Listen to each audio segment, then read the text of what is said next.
Today's tutorial is inspired by this beautiful picture of Scarlett Johansson you can see in the top right, and today's look is based upon that style of makeup, but we are tweaking it slightly. And my model today is the lovely Yasmin, and she has her own channel with her friend Sophie. They do beauty product reviews, makeup, etc. So go check them out. They're called The Cocoa Crush, and I will put a link to their channel in my description bar. So to start this look, I am contouring the face as usual. I'm using my DermaColor palette, and I'm using D11 for the contour and D0 for the highlight. To apply this, I'm using my Blank Canvas Cosmetics concealer brush. So I've applied the contour to the hollows of the cheeks, down the sides of the nose, and then around the jawline. Now usually you'll see me applying the contour around my hairline, but Yasmin's forehead is slightly smaller, so she doesn't need to contour that at all. We want to maximise that just by applying the highlighter and making it look as big as possible as opposed to smaller. If you want a really defined highlight and contour, you can just blend these into your skin as is. You don't have to apply it with a foundation over the top. We want that more soft, subtle appearance, so that's why I'm using a foundation with it. I have done a video where I don't use a foundation to blend this in, and I just use the highlight and contour to blend into the skin. But this will give you that more natural appearance, which we are going for. So I'm just blending all the highlight and contour together and concealing any areas that need extra attention. The foundation I am using is Avon's Ideal Flawless Foundation. I'd say this gives like a medium coverage, it's really nice. Now that's buffed in, you can see Yasmin's got a nice flawless face and it's just really softly defined. So I'm going to set that in place with my M&S Translucent Powder. So I'm just grooming the brows with a spoolie. Yasmin's already got fantastic brows. I'm simply just going to add a little bit of colour to the front and to the top just to make them a little bit more symmetrical. In the picture of the makeup reference, Scarlett Johansson has got really nice full brows as well, so Yasmin is an ideal person for this particular look because she also has light eyes and nice full brows. So this part of the tutorial is for those of you that don't want to wear as much eyeliner as we're going to be applying. That way you've got a nice eyeshadow to put with this eyeliner look. So I'm applying a bone colour eyeshadow just to soak up any moisture from the foundation we've applied, and it'll give us a nice base for our next colour. I'm applying Woodwink by MAC. This is sort of bronzed orangey shade and it pops brilliantly against any eyes that are sort of green or blue. As we all know, they're opposite on the colour wheel. I'm taking that over the entire eyelid, and then I'm also going to take that on a pencil brush just underneath the lower lashes. And then just go over the top and bottom with a clean blending brush just to soften it all. And again, this is for those of you who are wearing a fine eyeliner look as opposed to a nice full-on one. We are going to contour the eyelid just ever so slightly on the outer edge. And I'm using one of the brown shades from my Louise Young Essential Eyes palette. So on an angle brush with that brown, I'm placing it at an angle on the very outer edge and I'm pulling that colour in, and then I'm just blending that through. And this is just going to give us that soft contour to the eyelid. Eyeliner can be tricky at the best of times, and even for professional makeup artists. So here I want to show you, as you can see, Yasmin's got one eyelid that's slightly larger than the other, and you can see the space of the lid on the right eye is a lot larger than the left eye. So this needs to be taken into consideration when placing the eyeliner.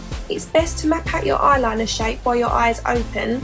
I'm going to use my Eyeko Skinny Liquid Eyeliner just to map this out. So I want the highest part of the wing to be perpendicular to the highest point of the socket line while the eye is open. Once you're happy, you want to line from that outer wing down to the outer corner of your eye. Then you want to take from that outer wing down to the inner corner of your eye. So it's good to put a dot in the centre of your eyelid. So you can come from the outer corner to the middle and then from the inner corner to the middle, and that should give you a nice line.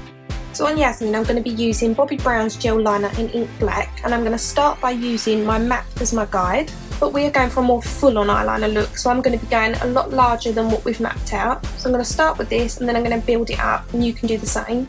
Or stick to the mapped guidelines if you want a more subtle eyeliner look. Now, as I showed you earlier, Yasmin's eyelids are slightly different in shape, so the important part for me when applying this is that they look as symmetrical as possible when her eyelids are open. So although they might not entirely match when Yasmin looks down, they look symmetrical when she looks up. To line the waterline, I'm using Avon's Super Shock Gel Liner in Golden Fawn, and I'm taking that right into the inner corner as this is where it's going to be most visible.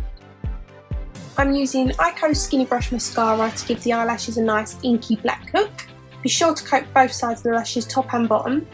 In the reference image, under Scarlett Johansson's lower lashes, it's quite defined with a black line. So for those of you who would prefer to stick with more of the reference image, I'm using a black and brown mixed together from my Louise Young palette, and I'm just taking that under the lower lashes. I, on the other hand, want to make this more about the eyeliner look, so I'm going to open up Yasmin's eyes by applying a line on the inner corner about 2mm lower than the tear duct and pulling back to meet under the lower lashes. And then to deepen that, I'm using the gel liner over the top.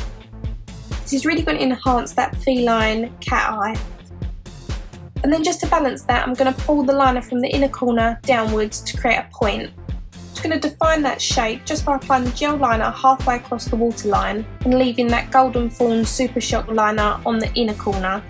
It's hard to tell whether Scarlett's wearing eyelashes in this look. I assume she would be, so I'm just going to apply some Kryolan ones.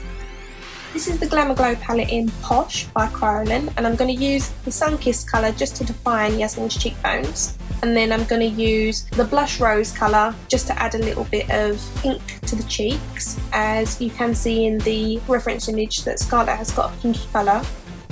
I'm using my Mary Lou highlighter by TheBalm, and I'm using this on the tops of the cheekbones. Now for the lips, I wanted to do something a bit more playful and fun, so we thought we'd go with a nice shocking pink. The colour's a bit deeper on Scarlett, but Yasmin's a lot younger and I want to keep it nice and fresh. To line the lips, I'm using Mascara in Titivate, and this is really nice creamy pencil.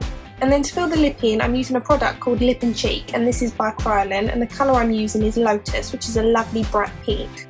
As I'm applying it, I'm blending that liner. It dries with a sort of matte finish to it, but it's really lovely, and these actually only add a sort of a tint of colour, so I'm applying it twice to build up the opacity and make it a nice shocking pink. It's so beautiful and it works so well with the eyeliner. Over that, I'm applying a well-loved lip gloss by Victoria's Secret, and this is in Strawberry Fizz. And that's the look complete. I hope you've liked my take on this Scarlett Johansson makeup look. As always, please give me a thumbs up if you have, and thank you for watching, and thank you to Yasmin for being my model.